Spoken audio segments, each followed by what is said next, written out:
How do you respond, RC? Monica, I know you're not sold on Klay's return making a huge difference, but where are you on that, Perk? It's hard to say because, you know, when you're dealing, Molly, when you're dealing with a guy that had a torn ACL on one leg and a torn Achilles, and I understand you had the technology and all this, but you still got to see him out there.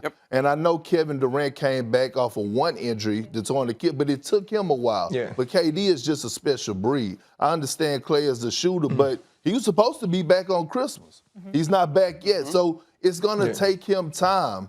And then when there's no need to rush him back. There's no need. Look where they are. They're in great positioning. Yeah, but you still want to have that rhythm because when he do come back, now you got to redefine roles. That part. All of a sudden, Jordan Poole is not going to get those shots he was getting, right? His shots are going to go down. He's probably going to go to the third or fourth option. Andrew Wiggins is not going to be that guy no more. It's going to be Steph, Klay in that order. So now you got to get your bench together. You got to see what Wiseman is going to fit in. So all those things play a factor where the Suns already have them. By no means do I think it will be a detriment, but I think we have to acknowledge that all of those role players, Poole, Wiggins, so on and so forth down the line, Gary Payton Jr., they have worked to earn the minutes that they have at this point. And to act as if, kumbaya, my time, like, great. Yes, in terms of the macro and the big picture, eventually that may come, but you're talking about professional athletes who want the opportunity to contribute on a championship run. And so, yes, they're excited to have their other Splash Brother back, but there's still going to be some growing pains with that. Yeah, can you turn your lights back on? Oh, lights back on? Your presence really is a gift right now. Yeah, go ahead, RC. No, like, I understand, right? It's growing pains, and I've had this conversation before. It won't be seamless to acclimate Klay back into things because obviously you get a rotation. Jordan Poole understands that when Steph Curry is out of the game, it's his turn to control the basketball. It's his turn to take the ball to the hole. Obviously, Andrew Wiggins has had nights where he's been big. From outside, we've also seen him slash. But adding Klay Thompson, that championship pedigree, getting that size back, and James Wiseman, some of the things you talked about that the Phoenix Suns has, all of that helps. And when you have a guy like Steve Kerr, who is at the helm, who's understood how to push so many different buttons with different levels of talent on that team, I think they figure out a way that by the time the playoffs are here, they're hitting things, they have continuity, they have chemistry, and they do have the championship pedigree. Because unlike the Phoenix Suns, who have been there, the Golden State Warriors are going to have 4 players who have done that. And that's a whole different level of understanding, experience, and accomplishment. Okay, let's just get this on the record, shall we? So we're picking the West right now, Christmas Eve, and you're putting your money on the Suns. For the West altogether or Christmas Day game? No, for the West altogether, not the Christmas Day game, the West. You see, she's starting to stutter. I will say this. I do think that we are overlooking the Utah Jazz, but right now, I'm going with the Suns. Okay, I don't know if you feel totally confident about that, but that's what you're rolling with. Look, I'm going with the Phoenix Suns. I'm standing on that. RC, you're with the Dubs, right? I am going with the Golden State Warriors, I and thought I you will was a Lakers revisit this fan. later on in the summer. I thought you was the Lakers fan. My bad. I thought you was a Lakers fan. I'm a Kobe fan. I'm a Kobe fan. Too. Yeah, that's how you switch it up. I'm a Kobe fan. That's how you switch it up. Fair. Hey, you know what? Where'd you grow up? In Louisiana, baby.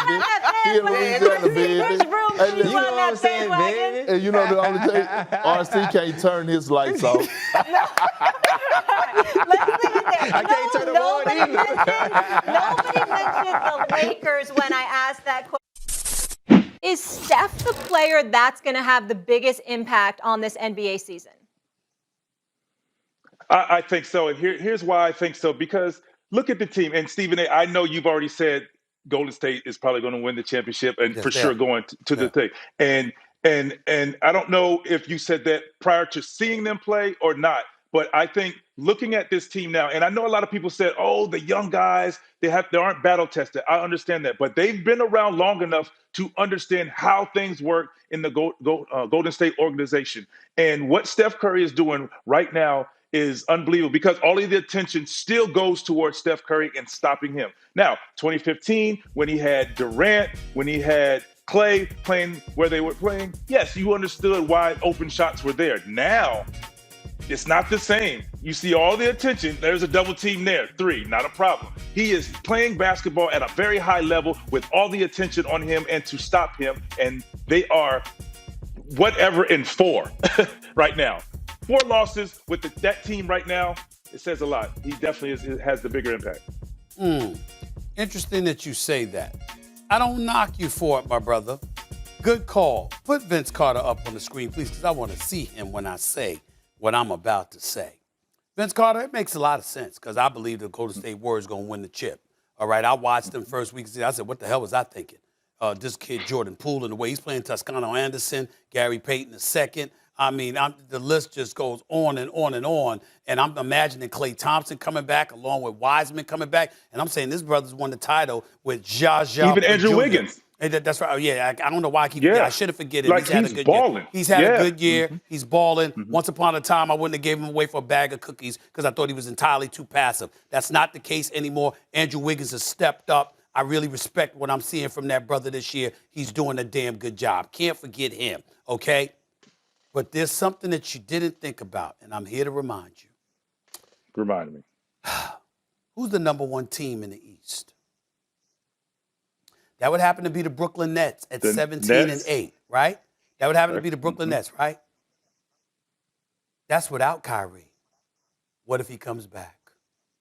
That would be the biggest impact on the NBA this season. Because if Kyrie it's a question mark. I understand that. Well, it's all a question mark. It's all a question mark. I mean, because we're looking at guys that are playing, but we understand, again, I'm just talking about impact. I'm just talking about what can shift everything. We can talk about Milwaukee. We can talk about Miami. 1 week we raving about the Nets, and then they go against a team above 500, and we're like, who the hell is this team? We rave about Chicago and Zach LaVine and the fact that he's emerging as a star in this league, and then they get bounced last night. All right, once upon a time, I stupidly talk about we here in New York City, and I forgot that Julius Randle and R.J. Barrett refused to use their right hand, one-arm bandits. I just forgot about all of that stuff, okay? I'm looking at Miami, Jimmy Butler and these brothers, they might be ready. I'm looking in the West. I'm saying Kawhi Leonard could come back. I could easily use this name. LeBron could stir the Lakers in the right direction. I could easily use that name. I'll roll with you on Steph because I just think, and CP3, we can't forget him and what he brings to the table. Yep. But I'm going to roll with you on Steph. The one thing that can change everything, and I mean everything, definitively, if Kyrie Irving comes back this season, all of a sudden, Milwaukee don't look as formidable. Miami don't look as formidable, all right? Philadelphia is irrelevant. Atlanta ain't nobody thinking about them. Yeah, you got to the Eastern Conference Finals last year. You got Vince Carter living in the ATL. You got stuff like that going on, but it ain't going to help them, okay? Out West, you looking at everybody else. If Kyrie comes back and Kyrie, James Harden, and KD join forces for a significant chunk of time, that's the one thing that could have us all saying, we need to pause and rethink everything we've been saying about everybody else. So you're saying when he comes back, it will be business as usual. Things will go back to normal. Because, I feel like they're going to need some time. Sure. Adding Kyrie back and, no, this is all I mean, Vince. Feelings. This is all I mean, Vince. If Vince sat up here and said, Warriors like Stephen A., if Vince sat up here and said, Warriors going to win the chip. If somebody else said, if Will Bond and Jalen Rose like, Phoenix gonna win it. If somebody said Milwaukee or Miami, no matter what argument we make anywhere, the one move that could force us all to say, hold on, let's wait a minute, is Kyrie returning to the Brooklyn Nets. Head case and all. Walking around like he Moses, spreading sage all over the arenas. You got his cane like he's the prophet and all of this other stuff. All of that, throw all of it aside. We know this brother's a superstar. And Kyrie Irving steps on the court with KD and Harden. We have to pause every single argument that's out there in the NBA right now. There isn't one single argument that won't force us to pause if Kyrie Irving comes back to the Nets. Now, do they become, in your opinion, hands down favorites if we're talking about Nets, Warriors in the finals? No, they become hands down favorite in the East. In the East, yes. Okay. Because when Klay comes back, Wiseman comes back, I feel like Wiseman is huge. I still believe in the Warriors. But I'm telling you, Kyrie is Kyrie is the one move. His arrival back to Brooklyn this season is the one move that no matter who you pick, We all got a poll. I thought you would have went Klay. We all got to. No, I'm saying I already got the Warriors as favorites. I already got the Warriors as favorites. Here's he's my only definitely coming pushback. back. Yeah, here's my only pushback, or let me say, not pushback, thought, is that I feel like when he comes back and he arrives with this team, they still need him to be right and in the right mind. Because if you're playing against a very good Golden State team that adds Klay Thompson and Wiseman, and everybody's playing like they're supposed to play or should play, what we've seen, he's going to have to be right.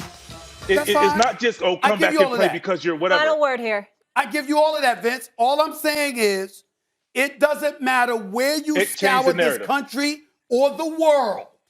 Everything pauses if Kyrie returns to Brooklyn.